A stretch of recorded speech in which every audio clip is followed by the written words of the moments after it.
청년 지체들 한 주 동안 잘들 지냈나요? 이제 한 주 한 주 쌓여가면서 여러분의 얼굴과 이 분위기가 조금씩 익숙해져 가는 것 같습니다. 우리 청년들도 그렇고 우리 이제 새로 오신 분들도 이제 또 함께 하시는 모든 분들이 제 눈에도 제 마음에도 조금씩 익숙해져 가고 우리 예배도 함께 좀 잘 세워져 나간다는, 뭐 여러분은 모를지 모르겠지만 제 마음이 그래서 그런 건지 모르겠지만 조금 편안해 보인다라는 느낌, 예배가 이렇게 맨 처음에 여러분을 만났을 때보다 그런 느낌들이 좀 있습니다. 그래서 노력하고 준비하고 있는 것보다 것처럼 좀 이렇게 효과가 나온다라는 느낌이 좀 있어서 감사한 마음이 있습니다. 오늘 예배는 우리 지난주에 이제 그 질문하고 답하고 이제 이런 식으로 좀 예배를 진행을 했었잖아요. 좋은 시간이었고 저도 좋은 시간이었고 하고 싶은 이야기는 아직 많이 남아 있는데 그 시간이 좋아서 좀 더 하고 싶다라는 의견들도 있는 것 같고, 동시에 이제 내가 목사로서 앞에서 제가 얘기하는 것들이 질문하고 답하고 하다 보니까 예배 때 응당 있어야 될 말씀에 대한 그 강력한 메시지의 어떤 중심 선포, 우리가 하나님 앞에 일주일 동안 어떤 마음으로 나아갈 것이냐, 이 부분이 조금 약해진다는 느낌이 좀 있어서 이제 타협점으로 이제 저와 예배를 진행할 시간이 오늘 포함이 이제 세 번 남았는데 이제 예배를 설교 시간을 타이트하게 확 줄일 거예요. 한 15분에서 20분 정도 확 1차로 제가 말씀을 진행을 하고 마무리를 찬양하고 기도하고 하는 것이 아니라 제가 질문 던져드리고 여러분이 잠잠하게 생각하면서 묵상 기도를 한 다음에 2부 순서로서 우리 지선자매와 함께 지난주에 했던 식으로 질문 답하는 시간을 한 주에 질문 2개씩만 다루고 우리 흩어지는 것으로 그렇게 좀 진행을 하려고 합니다.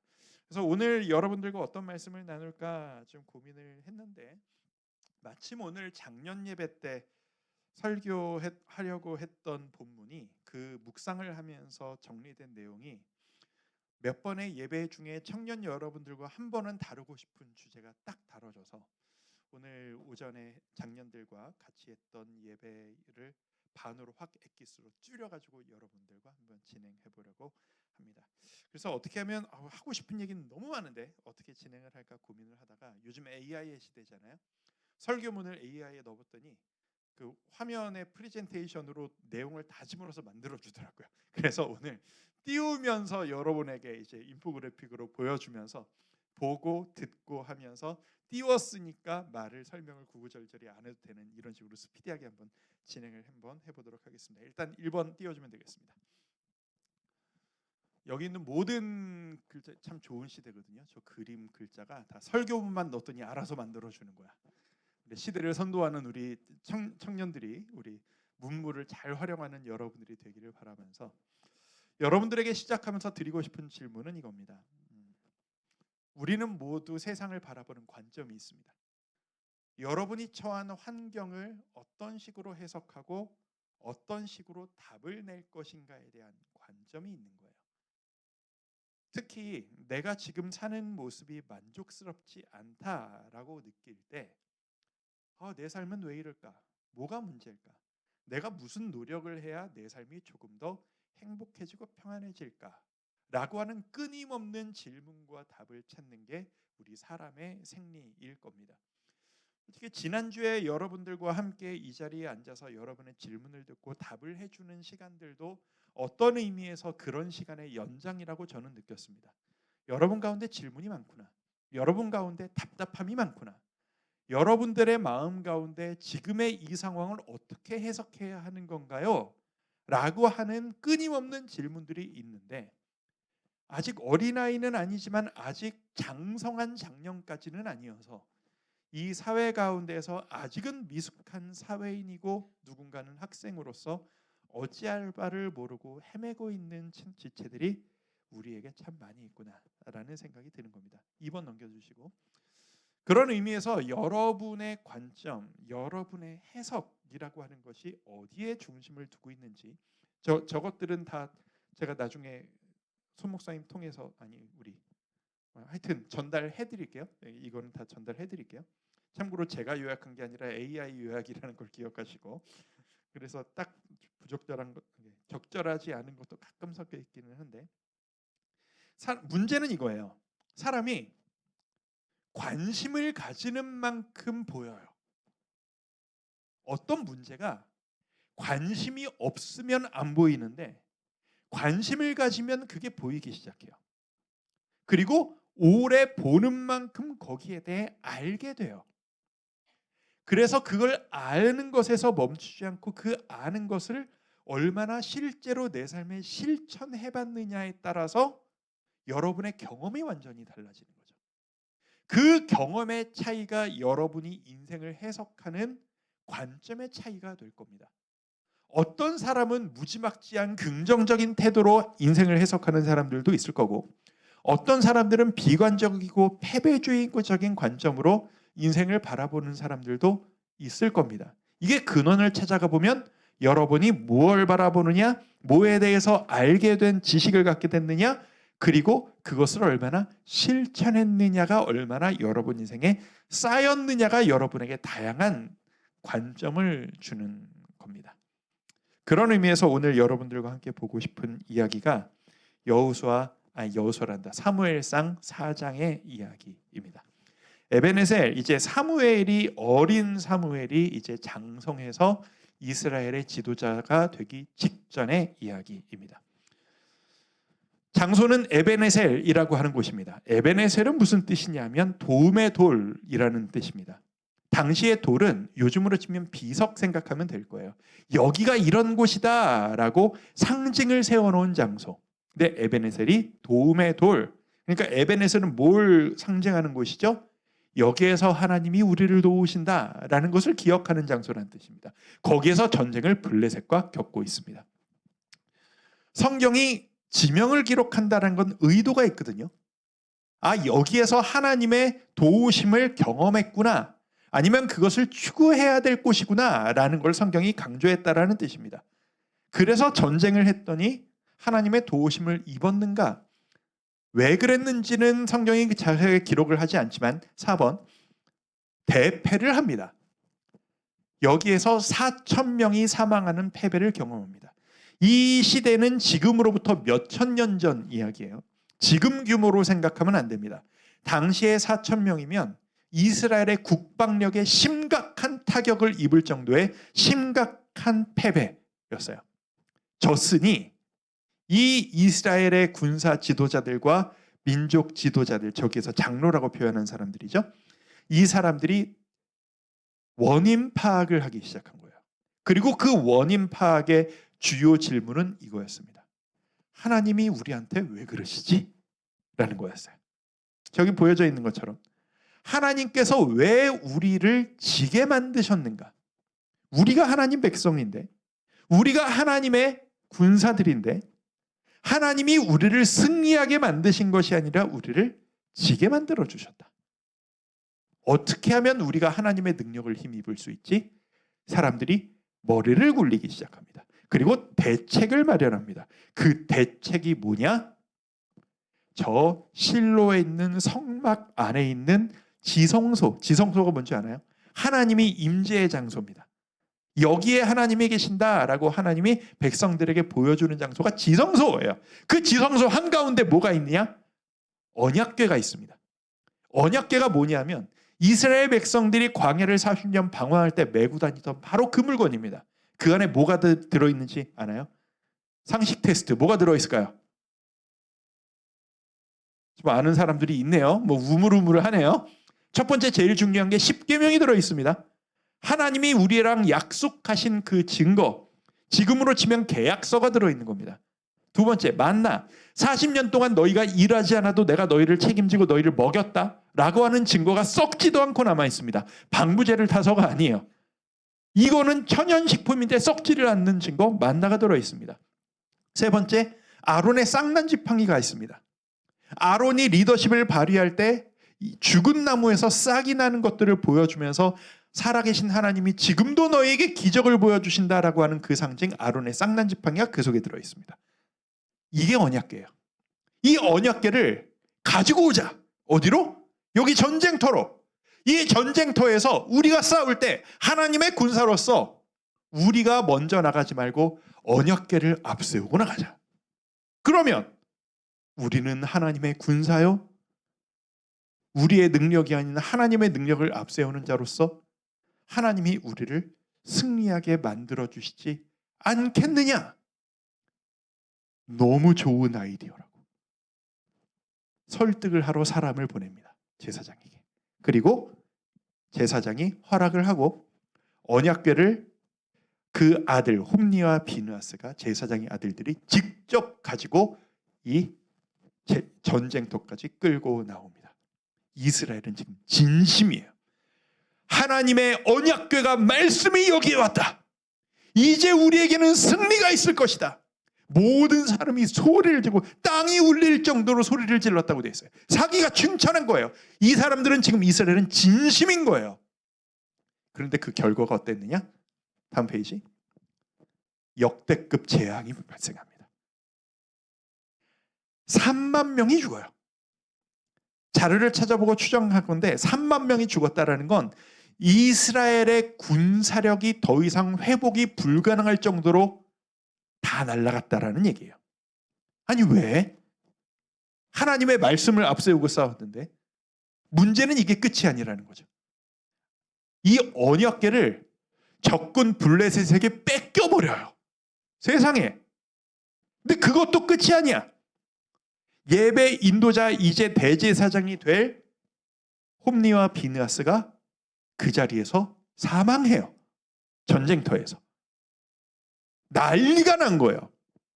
이 소식을 실로에서 듣고 있는 제사장에게 전하니까 제사장이 충격을 먹고 쓰러져서 그 자리에서 죽어버려요. 그리고 그 소식을 들은 죽은 그 홈니와 비느하스 중에 비느하스의 아내가 임신 중이었어요. 이 소식을 남편도 죽었어, 시아버지도 죽었어, 언약궤도 뺏겼어, 우리나라가 대패해서 소식을 듣고 충격을 받아서 조산을 해버려요. 그리고 그 아이의 이름을 뭐라고 지었느냐? 10번. 이가봇 10번. 이가봇이라고 짓습니다. 이 뜻이 뭐냐면 하나님의 영광이 우리를 떠났다라는 이야기예요. 이 정도면 우린 끝났어. 우린 희망이 없어. 이게 오늘 이야기예요. 어떤 생각이 드시나요, 여러분? 저는 이 말씀을 보면서 이스라엘이 지금 단단히 오해하고 실수하고 있는 것이 있다라고 생각합니다. 우리도 이렇게 느낄 때가 사실 있거든요. 여러분도 그럴 때 있지 않나요? 하나님만 믿고 하나님의 능력을 의지해서 기도하면서 도전했는데 오히려 결과가 더 안 좋아. 우리가 이런 상황 겪을 때 있지 않나요? 이스라엘이 무슨 실수를 한 건지를 찾아보면 우리에게도 이런 일이 일어나는 이유를 한번 유추해 볼 수 있지 않을까요? 자, 저는 두 가지라고 생각하는데 첫 번째, 이스라엘의 첫 번째 실수가 뭐냐 하면 원인 분석을 잘못했어요. 7번 페이지입니다. 원인 분석. 간단하게 한번 설명해 볼게요. 복잡한 얘기가 될 수 있는데 성경에 수많은 전쟁 이야기가 있습니다. 뭐 다윗의 전투도 있었고요. 누구예요? 여호수아의 전투도 있었고요. 사사들, 기돈을 비롯한 사사들의 전투도 있었고요. 수많은 전투들이 있습니다. 근데 성경이 전투를 기록하는 관점은 딱 하나예요. 니들이 지금 누구 힘으로 이기려고 하느냐? 니들, 하나님의 자녀들이 이길 수 있는 길은 나를 의지하는 것밖에 없어 라는 거예요. 이스라엘의 모든 전투는 군사력을 얼마나 많이 모으느냐 아니에요. 얼마나 최신 무기를 긁어 모으느냐 아니에요. 얼마나 뛰어난 전술을 가지고 있느냐 아니에요. 성경의 모든 전투의 포커스는 오로지 한 가지, 하나님께 순종이었어요. 네가 나를 지도자로, 네가 나를 주인으로 인정하느냐? 그렇다면 나에게 순종하거라. 너희가 내 말에 순종하면 내가 너희를 상황과 상관없이 승리하게 만들어줄게. 이게 유일한 성경이 전투를 기록하는 관점이거든요. 근데 이스라엘 사람들은 좀 달랐어요. 이 전쟁터에 있는 이스라엘은 좀 달랐어요. 첫 번째 4,000명이 죽었잖아요. 이 관점에 따르면 아니 앞에 아직 넘기지 말고, 졌다면 뭘 했어야 했을까?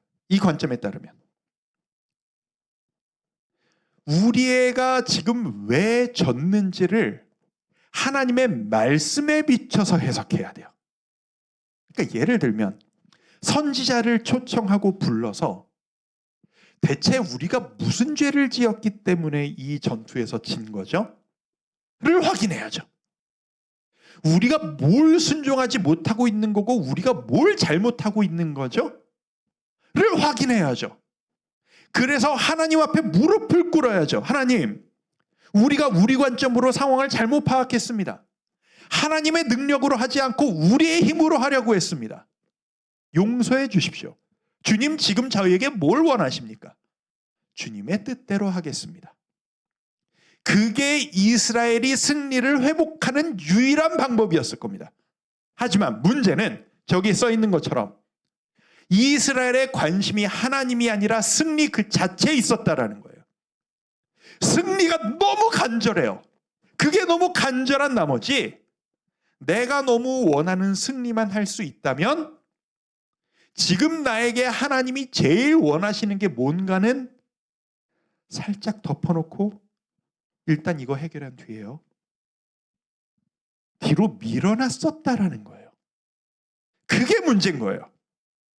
하나 더 심각한 건 뭐냐면 하나님은 어떤 식으로 일하시는가에 대한 지식이 없었어요. 다음 장 넘겨주세요. 언약궤를 가져옵시다. 그러면 언약궤와 함께 하나님께서 이곳에 우리와 함께 안 계실 수 없을 겁니다. 라고 해서 가져왔잖아요. 그 생각은 도대체 어디에서 튀어나온 이야기일까? 성경에는 그런 이야기가 없어요, 여러분. 마찬가지예요. 우리가 교회 안에서 교회라면 이래야 되는 거 아니야? 라고 여러분들이 이야기하는 수많은 이야기들 중에 성경에 그런 이야기 없는 이야기가 많다라는 거 아세요? 우리가 일반적으로 주고받는 믿는 사람이라면 이래야 되는 거 아니야? 라는 이야기들 중에 성경에 없는 이야기가 상당히 많다는 거 아세요? 이들이 이야기한 언약궤를 가져옵시다. 그러면 하나님도 이곳에 같이 오시겠죠? 아니에요. 하나님은 어떤 물건에 어떤 장소에 매이시는 분이 아니에요. 애초에 지성소, 애초에 언약궤를 하나님께서 중요하게 여겨라 하신 이유는 니들이 봐야 믿으니까 니들이 이거를 지키면 내가 너희와 함께 있다는 걸 너희에게 보여줄게 라고 약속을 하신 결과인 거지. 우리가 언약궤를 저쪽으로 옮기면 하나님도 언약궤 따라 절로 끌려가시고 하나님 우리가 이거 원합니다. 이거 주세요 라고 외치면 우리가 원하는 것에 하나님께서 따라 맞춰주시고 하나님이 왜 그래야 되는데요? 왜 하나님이 우리가 하는 대로 끌려오셔야 되는데요? 우리가 하나님께 끌려가야지. 맞잖아요. 그러면 이스라엘은 도대체 이런 일을 왜 벌인 거냐? 이유가 있죠. 이스라엘 바깥에 다른 이방신들을 믿는 나라들이 이런 식으로 싸웠거든요.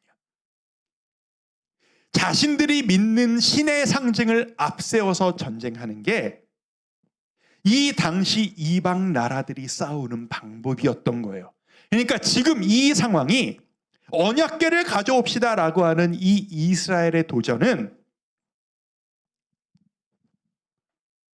믿음의 결과가 아니고 세상 바라보고 세상의 가치대로 판단하며 나도 세상 것들을 누리고 싶어, 나도 저 사람들의 것을 따라가고 싶어 라고 보고 있던 이스라엘이 그들이 하는 방법을 그대로 가져다가 대상만 하나님으로 바꾼 거예요. 하나님이 그걸 왜 들어주세요? 들어줘야 될 이유가 뭐예요? 이게 우리의 모습일 때가 얼마나 많은가. 자, 어떤 한 청년이 예를 드는 겁니다. 없는 거 만드는 거예요. 누구 이야기인가 상상하지 마세요. 한 지체가, 한 형제가라고 합시다. 한 형제가 끊임없이 세상을 바라보고 나 세상에서 성공할 거야. 내 이름을 이 세상에 높이는 사람이 되겠어. 끊임없이 꿈을 꾸고 추구하고 노력합니다. 그런데 현실은 시궁창이야. 그래서 내 삶을 판단하고 대책을 내놓기 시작합니다. 난 지금 행복하지 않아. 이게 없거든. 분석하고 내가 행복해지기 위해선 내가 이걸 가져야 돼.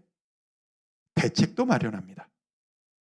그리고 나서 그 대책을 이루기 위해 하나님을 찾기 시작합니다. 하나님, 제가 행복해질 수 있는 방법을 찾았습니다. 이거 주세요. 기준도 내가 들이댔고 답도 내가 냈습니다. 그리고 나서 그때부터 내가 만든 이 답 달라고 하나님을 찾습니다.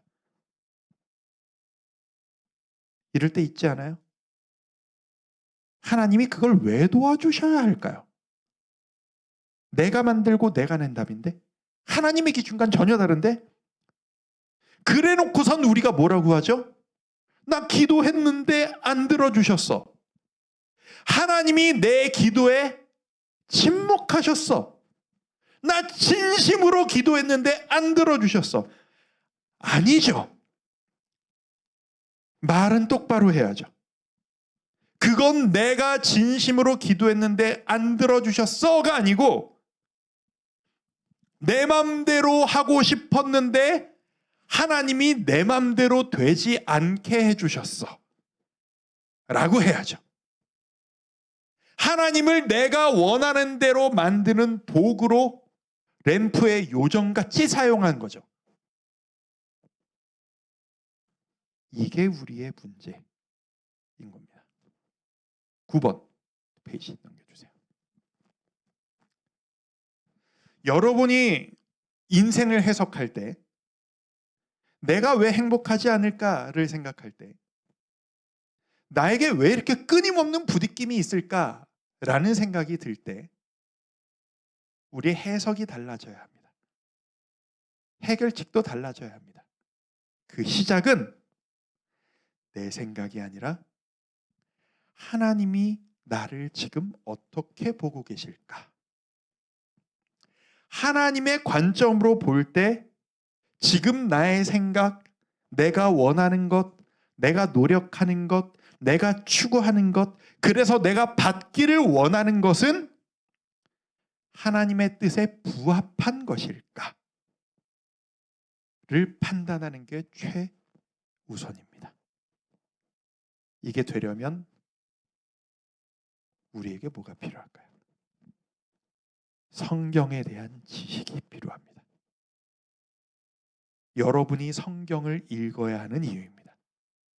여러분이 성경을 공부해야 하는 이유입니다. 여러분에게 GBS가 필요하고 매일의 묵상이 필요한 이유입니다. 나중에 언젠가 하게 되겠지만 청년부 안에서 성경을 배워야 할 이유입니다. 이걸 하지 않으면서 하나님 왜 제 편이 안 돼주세요? 하나님 왜 내 편은 한 변도 안 들어주세요? 라고 한다면 전 하나님이 이렇게 말씀하실 것 같아요. 너는 왜 자꾸 나보고 네 편이 되라고 너한테로 오라고만 하고 네가 내 편으로 오지는 않니? 나 이전부터 이 자리에서 너를 향해 끊임없이 이야기하고 있었다. 내가 너에게 뭘 원하는지 끊임없이 이야기하고 있었다. 근데 너는 나에게 올 생각은 한 번도 안 하면서 네 자리에서 내 소리가 들리지 않는 그 자리에서 나보고 오라고만 하니 너 일단 네가 먼저 내 편으로 좀 오려무나. 우리 같이 이야기 좀 하자. 그리고 뭘 해야 할지를 생각해 보자. 이게 우리가 풀어야 될 숙제입니다. 말씀 마무리하는데 오늘 여러분들에게 던져드리고 싶은 질문이 바로 이 질문입니다. 3주 동안 마무리할 때 이렇게 막 기도하고 막 이거 하는 것보다 한번 생각하게 만들어 드리는 질문을 던지고 우리 한번 묵상 기도하는 것으로 한번 정리하고 싶습니다. 오늘 이 이야기를 들으면서 여러분들은 무슨 생각을 하셨습니까? 답답하게 해석되어지고 기도해도 안 들어지는 것 같은 이 악순환이 여러분에게도 이 문제로 이런 식의 문제라고 느껴지는 부분은 없나요? 혹은 내가 하나님 말씀을 너무 몰라서 내가 이 상황을 어떻게 해석해야 되는지 그 자체를 막막하게 여기고 있는 것은 아닌가요? 그런 거 도와주려고 리더가 있고 교역자가 있는 겁니다. 찾아오세요. 이야기 한번 나눠보죠. 이제 여러분 이제 3주 있으면 손호승 목사님이 여러분과 함께 바로 밀착해서 리더들과는 매주 모임을 가지고 있고 여러분들과 함께 그 대화를 나누며 여러분을 도와줄 존재로 여러분과 함께 할 겁니다. 교회는 그 답을 찾는 장소입니다. 여러분들의 수많은 질문, 풀리지 않는 문제, 왜 나는 진로를 찾지 못할까요? 왜 나는 내 짝을 찾지를 못할까요? 왜 세상이 집이 이렇게 많은데 내 집 하나 찾기가 이렇게 힘들까요? 내가 좋아하는 게 뭔지를 모르겠어요. 나는 뭘 해야 행복할 수 있는 존재일까요? 세상을 살아가는 이유가 뭘까요? 그 모든 질문은 어디서부터 시작해야 한다? 하나님의 말씀으로부터 시작해야 한다. 그러니 여러분의 수많은 질문 목사에게 끊임없이 쏟아 부으시고 여러분이 해야 할 일은 말씀을 펴십시오. 주님 앞에 무릎을 꿇으십시오. 하나님 알려주세요. 하나님 지혜를 주세요. 제가 지금 해야 할 일은 언약궤를 가지고 오는 겁니까? 싸우는 겁니까? 아니면 이 자리에서 무릎 꿇고 기도하는 것입니까? 은혜로 나아가는 우리 청년들이 될 수 있기를 바랍니다. 우리 같이 한번 눈을 감아볼까요? 눈을 감고 잠시 여러분이 묵상하며 생각하며 하나님 앞에 조용히 한번 기도하는 시간을 갖도록 하겠습니다. 하나님 오늘 말씀에 지금 나의 상황을 한번 생각해 보기를 원합니다. 풀리지 않는 저의 문제, 답답한 나의 미래, 하나님 어떻게 보고 계십니까? 내가 먼저 달려가고 하나님 이거 해주세요가 아닌 하나님이 길을 보여주시면 안 되겠습니까? 그 길은 도대체 어떻게 찾아야 합니까? 지혜를 주십시오. 깨닫게 해주십시오. 우리 잠잠히 묵상하며 기도하며 나가도록 하겠습니다.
우리 아버지 되신 하나님, 하나님의 말씀 앞에 우리의 삶을 비추어 보기를 소망합니다. 우리는 언제나 우리의 생각이 먼저 앞서서 내가 원하는 것이 너무나도 강렬해서 그리고 가만히 있어도 끊임없이 주입되어지는 세상의 생각들과 가치관들이 우리를 유혹하고 압도할 때가 너무나도 많아서 이게 옳은 것인 줄 착각하고 열심히 진심으로만 하면 하나님이 도와주실 거라고 착각할 때가 얼마나 많았는지를 이 시간 하나님 앞에 깨닫습니다.